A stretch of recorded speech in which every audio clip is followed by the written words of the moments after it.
হরে কৃষ্ণ। রাধে রাধে বন্ধুরা, এই দেখো একটা খুব সুন্দর মন্দির, তোমরা দর্শন করো। এটা বেথুয়া ডৌরি স্টেশনে নেমে বিএড কলেজ বললে তোমাদেরকে নিয়ে যাবে। এই মন্দিরটা দর্শন করতে পারবে। খুব সুন্দর একটা মন্দির। টোটোতে 10 টাকা করে নেয়। এখানে আমার ছোট মেয়ে হোস্টেলে থাকে, নার্সিং ট্রেনিং করছে। সেই হোস্টেলের ঠিক পিছনে এই মন্দিরটা। খুব সুন্দর একটা মন্দির, তোমরা দর্শন করো। এখানে রাধা মাধব, নিতাই গৌর, জগন্নাথ, বলরাম, সুভদ্রা মাতা, লাড্ডু গোপাল সব ভগবানই আছে। খুব সুন্দর একটা মন্দির, তোমরা দর্শন করো।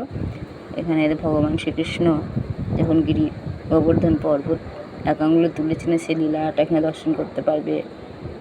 তারপরে সখীদের বস্ত্র হরণ করেছিল ভগবান, সেই লীলাটাও এখানে দর্শন করতে পারবে। তো খুব সুন্দর একটা মন্দির, তোমরা যদি মনে করো দর্শন করবো তো যেতে পারো। এই দেখো, এটা আমার ছোট মেয়ে। সে প্রতিদিন সময় না পেলেই যখন যখন সময় পায় রাধা মাধবকে দর্শন করতে যায়। মানে কীর্তন করছে। এই মন্দিরে সবাইকে খুব ভালোবাসে। আমাদের এই 84 লক্ষ জনের মধ্যে এই মানব জন্ম হচ্ছে শ্রেষ্ঠ জন্ম। এই জন্মে একমাত্র ভগবানকে বুঝতে পারবে।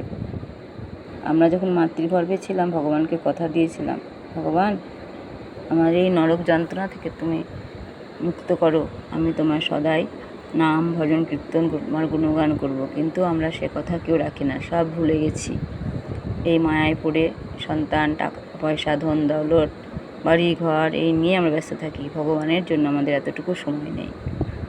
কিন্তু ভগবানই একমাত্র সত্য, বাকি সব মিথ্যা। তুমি খালি হাতে এসেছো, খালি হাতেই যাবে।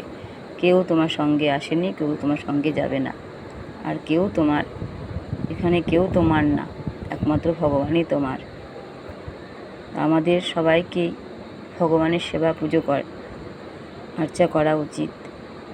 আমার এই ভিডিওটা যদি তোমার ভালো লেগে থাকে তাহলে আমার পাশে থেকো। আমার চ্যানেলটিকে সাবস্ক্রাইব করো, লাইক করো, কমেন্ট করো। বন্ধুরা, রাধে রাধে।